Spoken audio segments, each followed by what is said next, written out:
31 de julio San Ignacio de Loyola. Fundador de la Compañía de Jesús, los jesuitas. Cuando la corrupción del Renacimiento invade hasta la misma cátedra de Pedro, cuando el fermento de la Reforma hierve en las universidades alemanas, Dios ha puesto ya en la tierra al hombre destinado para oponer un dique a esa doble inundación. Es un gentil hombre español, nacido en el seno de una noble familia guipuzcoana. Alejada del tráfago del mundo, engastada en una soberbia iglesia barroca, se levanta todavía la casa solariega de su linaje, que con sus muros chatos y macizos, sus estrechas saeteras, sus bellas torrecillas, conserva el aspecto de fortaleza medieval.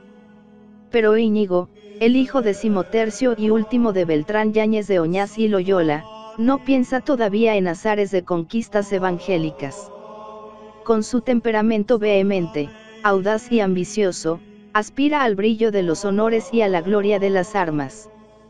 Desde su adolescencia ha encontrado un protector poderoso en el noble caballero de Arévalo Juan Velázquez de Cuellar, contador mayor de Castilla.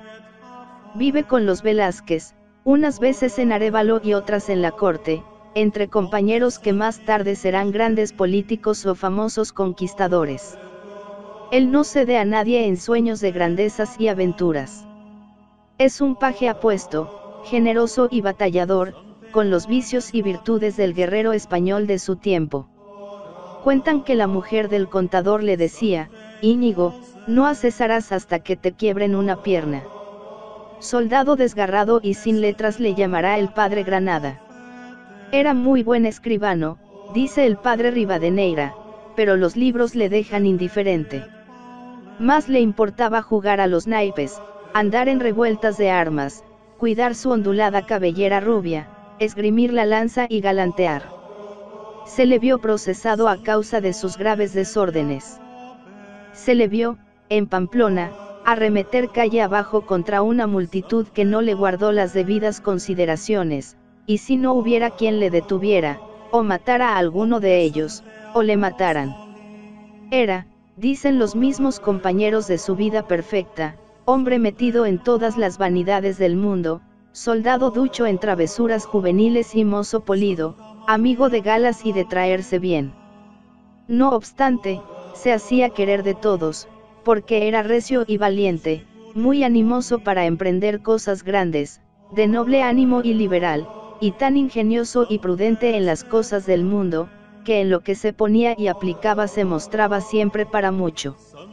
La gran pasión de Íñigo a los 20 años era la guerra.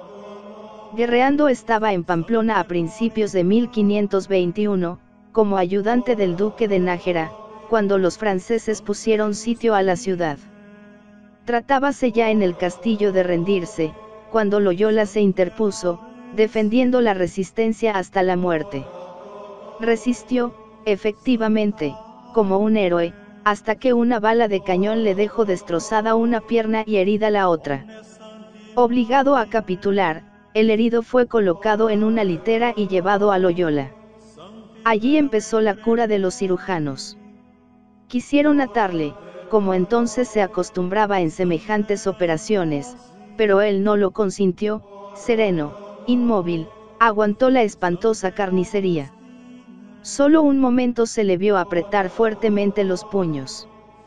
Pronto advirtió que debajo de la rodilla le quedaba un hueso saliente. Era una enfermedad que entonces no estaba dispuesto a sufrir. Advirtiéronle que su desaparición le costaría dolores atroces, pero no estaba dispuesto a hacer el ridículo en los torneos y en las fiestas cortesanas. Nuevamente ofreció su pierna a la sierra con valor estoico, y la oyó rechinar en su cuerpo sin inmutarse, todo, dice Rivadeneira, por poder traer una bota muy justa y muy polida, como entonces se usaba. Para entretener los ous y ous de la convalecencia, pidió el enfermo que le trajesen libros de caballerías, el amadizo algún otro de los que en aquel tiempo hacían las delicias de la juventud, pero en casa del señor de Loyola no se encontraban estas obras profanas, y, por darle algo, le ofrecieron un Flas Santorum y la traducción castellana de la vida de Cristo, por el cartujano. Las leyendas hagiográficas empezaron a despertar en su alma un sentimiento de noble emulación. Inclinado a las más quiméricas empresas, veía abrirse ante sus ojos un mundo de heroísmos más vasto que el que por aquellos mismos días revelaban a Europa los exploradores españoles. ¿Por qué no había de hacer él lo que hicieron los santos? ¿Por qué no había de vestir un saco, vivir de hierbas y sufrir los tormentos de los mártires? En el entusiasmo de su lectura, se le oía exclamar: Santo Domingo hizo esto, pues yo lo tengo que hacer; San Francisco hizo esto, pues yo lo tengo que hacer. Pero apenas cerraba el libro, caía sobre él el túmulo de los pensamientos mundanos, y se pasaba largas vigilias soñando en hazañas, fantasías y vanidades. Estaba enamorado.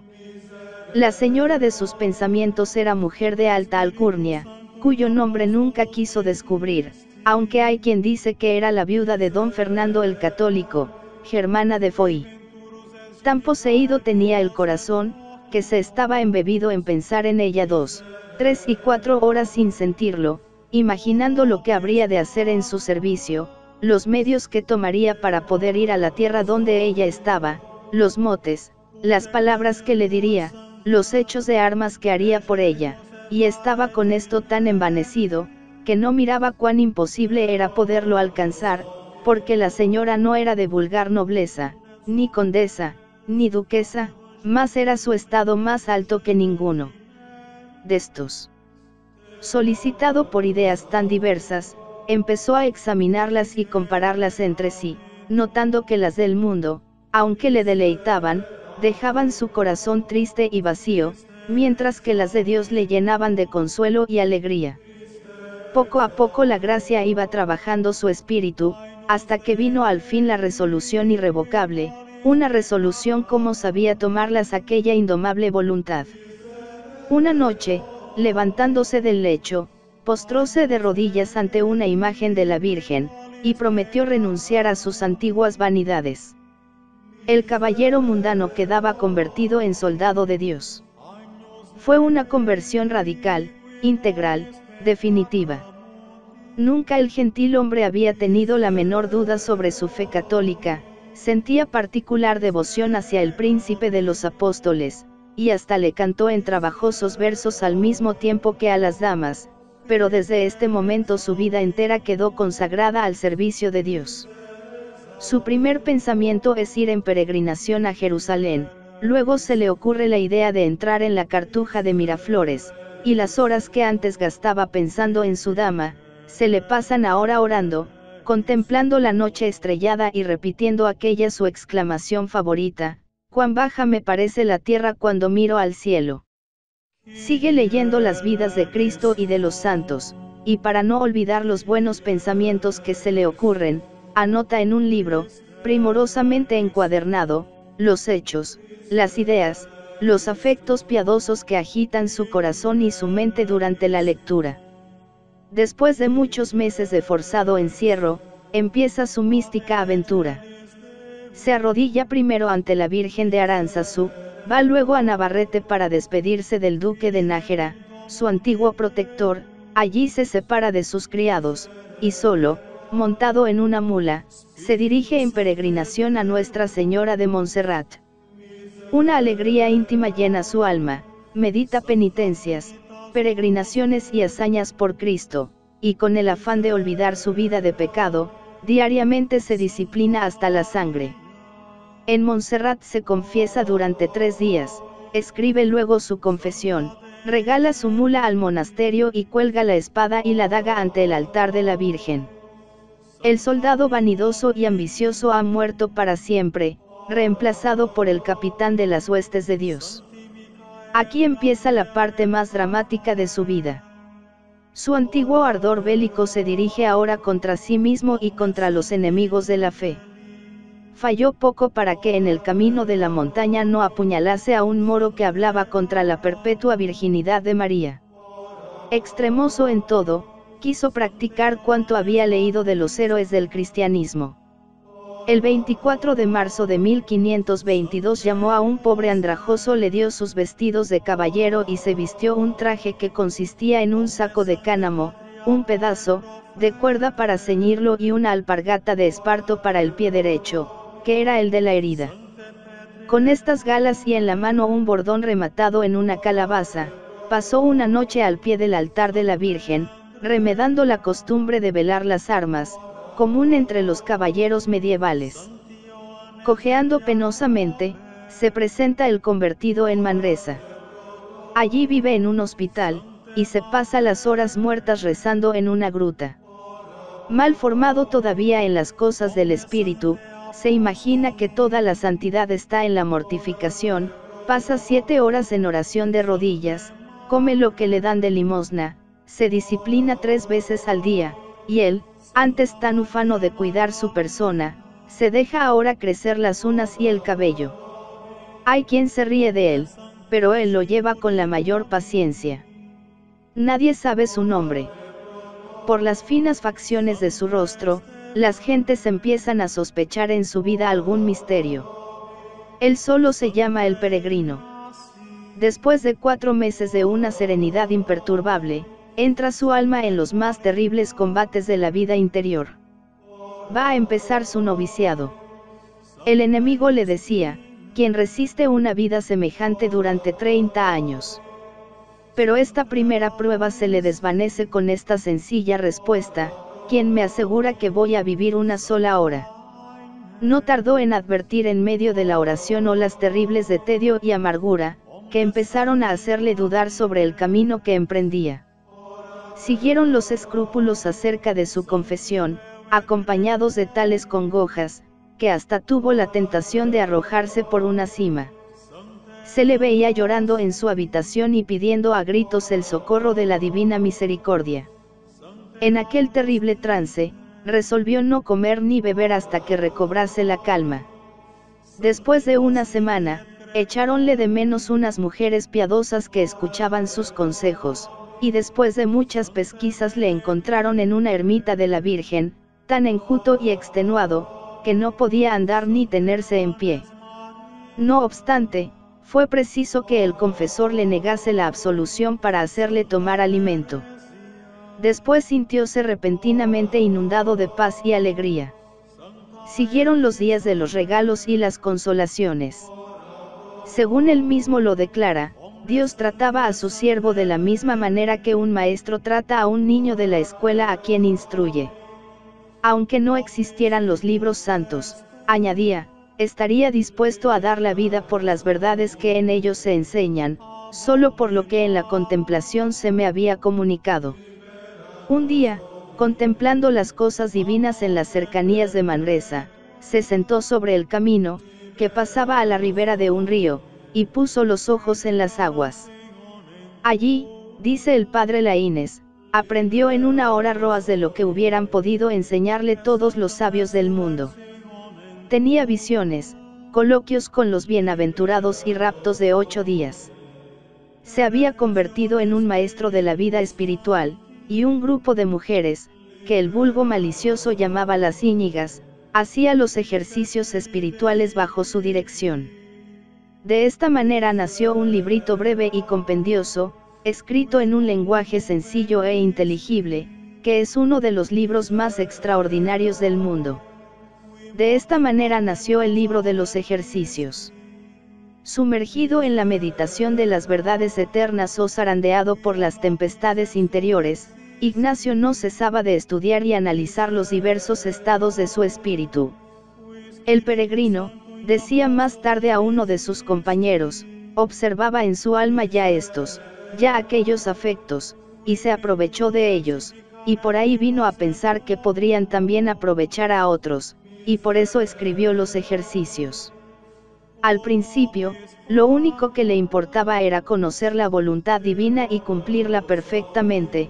Después coordinó sus experiencias, y al salir de la gruta completamente transformado, se encontró, con gran estupefacción, en posesión de un método espiritual que podría obrar en los otros una transformación análoga a la suya. La sustancia de esa obra, que resume el trabajo íntimo realizado en su alma, data de estos días de Manresa. Más tarde los experimentos que hizo en los otros le permitieron perfeccionar su sistema, el cual siguió enriqueciéndose con nuevas aportaciones durante la época de sus estudios teológicos y en el periodo italiano de su vida. Tal es la historia de este libro famoso. La experiencia de los siglos ha confirmado su eficacia maravillosa para renovar, transformar y educar las almas. Las causas de esta influencia, abstracción hecha del poder de la gracia, hay que buscarlas en la combinación y ordenación lógica de los diversos ejercicios, en el método, en la sabia disposición de las materias, fruto de un estudio profundo del alma humana. Escuela incomparable de hombres, de cristianos y de apóstoles, los ejercicios no son para leídos, sino para practicados. Entonces es cuando tienen toda su eficacia, cuando producen corazones como los de San Francisco Javier, San Francisco de Regis, San Francisco de Sales, San Carlos Borromeo y San Pedro Canicio. Críticos de todas las ideas han reconocido en ellos un edificio de armonía maravillosa, una verdadera obra de arte, de unidad perfecta, un género enteramente nuevo y peculiar. Todo en ellos puede resumirse a aquella invitación de Cristo: toma tu cruz y sígueme. Su esencia es el renunciamiento. Sin embargo, lejos de abatir las fuerzas naturales, las intensifican, purificándolas de lo que pueden tener de inferior y bestial, dirigiéndolas hacia un ideal más alto, y aumentándolas con la ayuda de las fuerzas sobrenaturales. Si dan la paz al alma, no es por el aniquilamiento de la voluntad personal, pues su efecto es siempre un aumento, un robustecimiento de la personalidad, orientada, polarizada en dirección a lo divino. Son la obra maestra de una sabia pedagogía. Se ha reprochado la excesiva importancia que se da en ellos al razonamiento, se ha dicho que la meticulosidad de las reglas es contraria a la operación del espíritu. Pero es que San Ignacio mira en el razonamiento la base sólida de toda convicción. Para él no puede existir renovación sin convicción profunda. Por lo demás, su método, con todas las apariencias de regularidad mecánica, es siempre respetuoso con los libres movimientos de la verdadera piedad. Hay que tener también presente que él solo establece las leyes de la oración ordinaria. Aunque conocía las alturas de la contemplación, no se ocupa de lanzar el alma hacia ellas. Diríase que para él la perfección de la vida espiritual no consiste propiamente en la unión con Dios por medio de la oración. Solía decir que, de 100 personas de oración, las 90 vivían engañadas. Consideraba que se daba más gloria a Dios con la imitación perfecta de Cristo en la vida apostólica, y a esta imitación dirige los ejercicios, haciéndola consistir en la renuncia al bienestar del cuerpo y en la mortificación total del amor propio y del amor del mundo. El período místico de Manresa es solamente un episodio en la vida militante de San Ignacio. Hombre de acción, se lanza en busca de su destino. No ha llegado a verle todavía con claridad. Durante algún tiempo se cree llamado a predicar la fe entre los infieles. Visita los santos lugares y decide permanecer en Oriente enseñando a los mahometanos, pero el provincial de San Francisco en Jerusalén le obliga a venir a Europa, temiendo que su celo provocase algún conflicto. A principios de 1524 reaparece en Barcelona estudiando latín con los niños de la escuela. Había comprendido la necesidad que tenía de instrucción religiosa y humanística, y se entregó ardorosamente a conseguirla, a pesar de que el demonio le acometía con toda suerte de pensamientos devotos y dalsures interiores en cuanto tomaba la gramática. Como el maestro le trataba con demasiada consideración, un día llegóse a él, rogándole, muy ahincadamente, que le tratase como al menor muchacho de sus discípulos, y que le castigase y azotase como a tal, cada y cuando que le viere flojo y descuidado. Con el mismo entusiasmo empieza en Alcalá el estudio de la filosofía y de la teología. Pero a la vez que estudiante, era un fogoso proselitista. En torno suyo se agrupaba un puñado de gentes piadosas, que escuchaban sus consejos e imitaban su vida. Algunos de sus compañeros y devotos caminaban descalzos como él y vestían el mismo sayal pardo y grosero, que les valió el apodo de ensayalados. En los círculos eclesiásticos y universitarios se discutía al extraño penitente, que producía súbitas mudanzas en la vida de los que le trataban. Unos le veneraban como a un santo, y otros empezaban a sospechar si sería uno de aquellos alumbrados fanáticos que, envueltos en supuestas revelaciones divinas, sembraban los más absurdos errores. No tardó en estallar la persecución. Ignacio tuvo que teñir su sayo, disolver su grupo, calzar sus pies y resignarse a vestir como los demás. A todo obedeció puntualmente, pero habiéndose reproducido las sospechas, se le formó un proceso en regla, se le encerró en la cárcel, y en ella permaneció cerca de 2 meses. Él rehusaba defenderse, pero hablaba a los inquisidores con la libertad propia de su carácter. ¿Qué mal habéis hallado en mí, después de tanto inquirir?, preguntaba al vicario de Alcalá. Nada, contestaba el interpelado, si algo se hallara en vos, os castigaran y aún os quemaran. Respondió Íñigo. Así quemaran a vos si errárades. Es ansí, replicó secamente el vicario. Reconocida su inocencia, Ignacio pasó de Alcalá a Salamanca. Nuevamente fue acusado, procesado y encarcelado.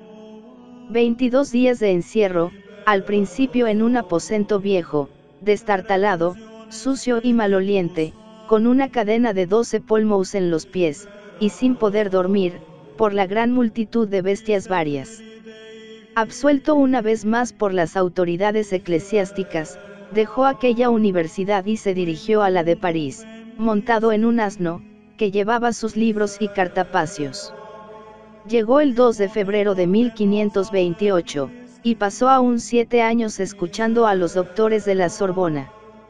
Vivía de la limosna que le mandaban los mercaderes españoles de Flandes, siempre con penuria y estrechez.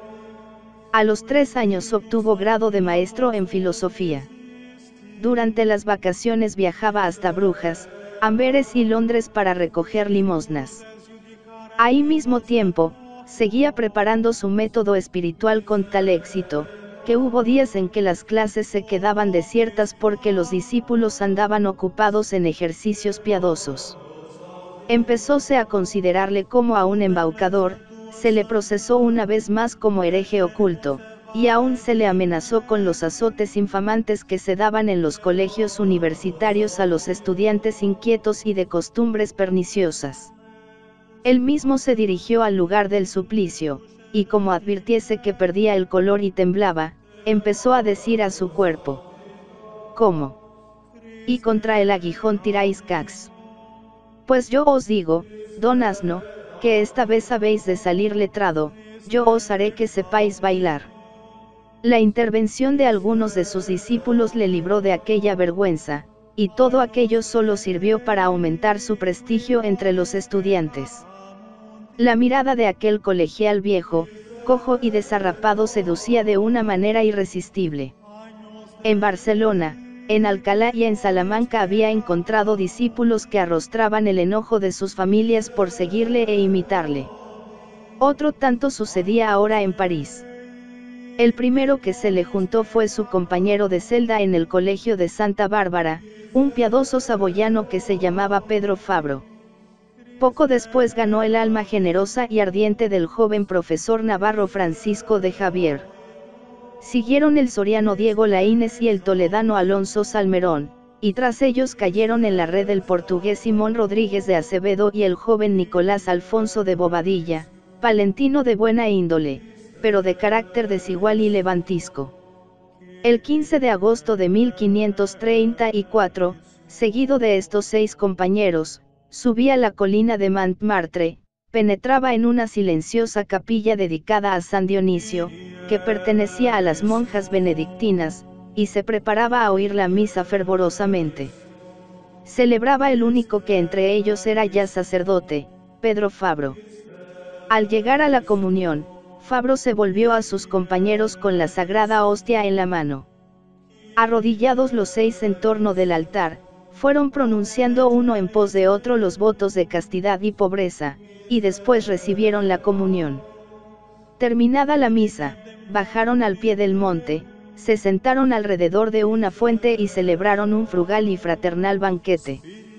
No hubo en él más que pan y agua, pero la alegría era tan grande y tal el fervor que inspiraba a los comensales, que las horas se les pasaron sin sentir alabando a Dios, manifestando los afectos que inflamaban sus corazones y planeando las hazañas que estaban dispuestos a realizar. Solo al ver que se ocultaba el sol, cayeron en la cuenta de que se acababa el día. Al año siguiente, Ignacio se dirigía por última vez a su tierra para restablecer su quebrantada salud, pero al empezar el invierno de 1536 se juntaba con sus compañeros de Venecia. Aún no saben con precisión qué es lo que Dios quiere de ellos. Por de pronto, deciden ir en peregrinación a Tierra Santa. Pero una serie de obstáculos insuperables se lo impide. Se dispersan luego por el norte de Italia, llevando un rosario al cuello y a la espalda un zurrón de cuero, donde llevan la Biblia, el breviario y los cuadernos de sus lecciones. Desde este momento, los iñiguistas de la Sorbona dan a su sociedad el nombre de Compañía de Jesús, y su jefe empieza a traducir su nombre hispánico por el latino Ignacio. Alentado por una visión famosa, toma el camino de Roma con 2 de sus compañeros, dispuesto a dar el paso decisivo. Aún sigue en la incertidumbre más completa, pero su alegría solo puede compararse con la que sentirá Francisco Javier al entrar en la capital del Japón. No sé lo que me espera en Roma, decía, ni si quiere Dios que muramos en cruz o descoyuntados, solo sé que Jesucristo no será propicio. En Roma hubo frialdades, indiferencias y persecuciones, desde los púlpitos se improperaba a aquella compañía de sacerdotes reformados, como allí se decía. Parecía perdida la causa de Ignacio, cuando vino en su ayuda la influencia de algunos hombres poderosos, ganados por la prédica de los ejercicios. Príncipes, cardenales y embajadores empezaban a sentirse transformados por la magia de aquel libro prodigioso. El mismo Paulo III se sintió impresionado por la grandeza moral del reformador, y en sus conversaciones con el pontífice empezó Ignacio a esbozar el plan de una orden nueva, que no tuviera por objeto, como la mayoría de las antiguas congregaciones monásticas, un fin particular de penitencia o predicación, de oración litúrgica o de beneficencia corporal, sino que abarcase la actividad apostólica en todas sus formas, la enseñanza literaria y teológica en todos sus grados, las obras de caridad en todos sus aspectos, las misiones entre fieles e infieles, considerando el mundo entero como campo de su acción. Tal era el grandioso ideal en que había cuajado definitivamente la ambición desaforada del hidalgo español. El 27 de septiembre de 1540 aparecía la bula por la cual Paulo III aprobaba la nueva fundación, y esta fecha señala el comienzo de la Compañía de Jesús. Una serie de acontecimientos, independientes en gran parte de la voluntad de Ignacio, le habían llevado a crear una vasta y poderosa organización de enseñanza, de predicación y de dirección espiritual, que será la barrera más fuerte de la verdad frente al protestantismo, y colaborará de una manera decisiva en la obra del Concilio de Trento. Los 3 últimos lustros de su vida pásalos Ignacio en el Jesús de Roma, empleado en perfilar, acrecentar y completar la grande obra de su vida. Escribe las constituciones, forma los nuevos reclutas en el colegio romano, envía sus teólogos al Concilio de Trento, esparce sus discípulos por todas las partes del mundo, escribe cartas, legisla, ordena, vigila. Quiere que el alma de su milicia espiritual sea la obediencia, una obediencia consciente, voluntaria y alegre, una obediencia ciega, no para lo que se manda, sino para las ilusiones y falacias de la pusilanimidad y de la sensualidad. El religioso debe ser como un cadáver, o como el bastón en la mano del anciano. Escribiendo a San Francisco Javier, le ordenaba volver a las Indias en estos términos: os lo ordeno en nombre de Jesucristo. Y a fin de que vos podáis exponer los motivos de vuestra partida a aquellos que quieren reteneros, os diré las razones que me han decidido. Su mandato era a la vez firme y suave, razonado y autoritario. Medía el límite de su autoridad, como antes había medido el límite de su obligación a obedecer. Durante el proceso de Salamanca, preguntado por los jueces cómo se atrevía a enseñar, falto de estudios teológicos, contestó: o es verdad o no es verdad lo que enseño.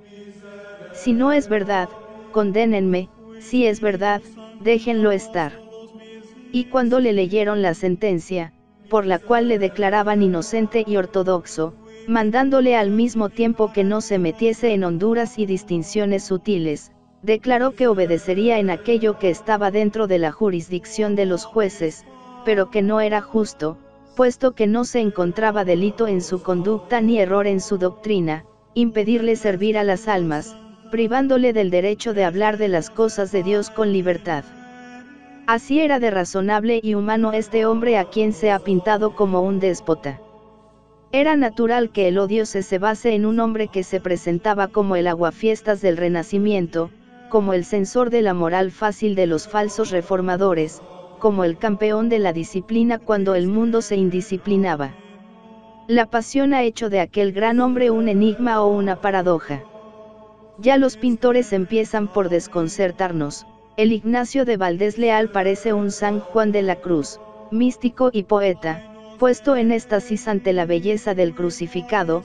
El de Sánchez Coello conserva todavía algo de esa mirada suave y lejana, que puede ser contemplativa, pero su boca se pliega duramente insinuando una sonrisa enigmática. Rivadeneira nos dice que fue de estatura mediana, o por mejor decir, algo pequeño y bajo de cuerpo, el rostro autorizado, la frente ancha y desarrugada, los ojos hundidos, encogidos los párpados y arrugados por las muchas lágrimas que continuamente derramaba, las orejas medianas, la nariz alta y combada, el color vivo y templado, y con la calva de muy venerable aspecto, el semblante del rostro alegremente grave y gravemente alegre, de manera que con su serenidad alegraba a los que le miraban y con su gravedad los componía. Ahí trazar el retrato de su alma, se le ha representado como un luchador y como un contemplativo, como un fino político y como un hombre que encausa exclusivamente su vida hacia el orden social, como un corazón vehemente y como un temperamento frío y calculador, como una inteligencia de ideas amplias y vigorosas y como un espíritu estrecho, cominero y ordenancista. Es algo monstruoso y desconcertante, rebelde y sumiso, afable y despótico, mendigo y espléndido, cobarde y audaz, amante de los pobres y adulador de los poderosos, maquiavélico y oportunista despreocupado, tipo perfecto de la prudencia humana, y modelo de valor cristiano y de prudencia sobrenatural. Todo esto es, en definitiva, una prueba de la riqueza de aquella alma extraordinaria. La misma calumnia es un homenaje a su grandeza. No era, ciertamente, un sentimental, sino más bien un cerebral. El castellano de sus ejercicios peca de seco y premioso, y sus mismos discípulos nos dicen que en su conducta, en su actitud, en su palabra, todo era cautela y circunspección. Es gráfica la manera con que fue desmontando los títulos al Peolave, según le veía progresar en la virtud. Al principio le hablaba con todo respeto, y decía: señor doctor Olave, vuestra merced haga esto. Poco después ordenaba con más brevedad: doctor Olave, haga esto vuestra merced. Otro día le quitaba el doctor, otro, el vuestra merced, y al fin le decía a secas: Olave, hacer esto. Sin embargo, no era un hombre sin corazón el que al pie de una carta escribía aquella frase que estremecía de gozo a Javier y sacaba de sus ojos fuentes de lágrimas: todo vuestro, sin poderme jamás en tiempo alguno olvidar de vos, Ignacio. Ni era un déspota el que, cuando el inquieto Bobadilla declaraba que no leía sus cartas, porque con lo superfluo de la principal se pudieran hacer otras dos, contestaba humildemente: a mí, por gracia de Dios nuestro Señor, me sobró el tiempo y la gana para leer y releer todas las vuestras. Toda la vida de Ignacio está en el lema que señaló a la compañía: Ad maiorem Dei gloriam. Este pensamiento sublime da unidad a todas sus acciones. Podrá sentir vacilaciones en ciertos momentos de su vida, pero hay una cosa que la ordena y armoniza toda entera, desde que deja el servicio del emperador, que recoge y encausa la corriente de sus energías naturales, su ingenio, su fantasía, su memoria y aquella prudencia y aquella tenacidad y aquel temple de hierro y aquel ojo infalible para tomar la medida exacta de las personas y las cosas, que hacen de él, sin dejar de ser un enamorado de Cristo, el tipo perfecto del hombre de acción. Esa fuerza superior, alma de su alma, es el deseo de la gloria de Dios, que le llena y le consume.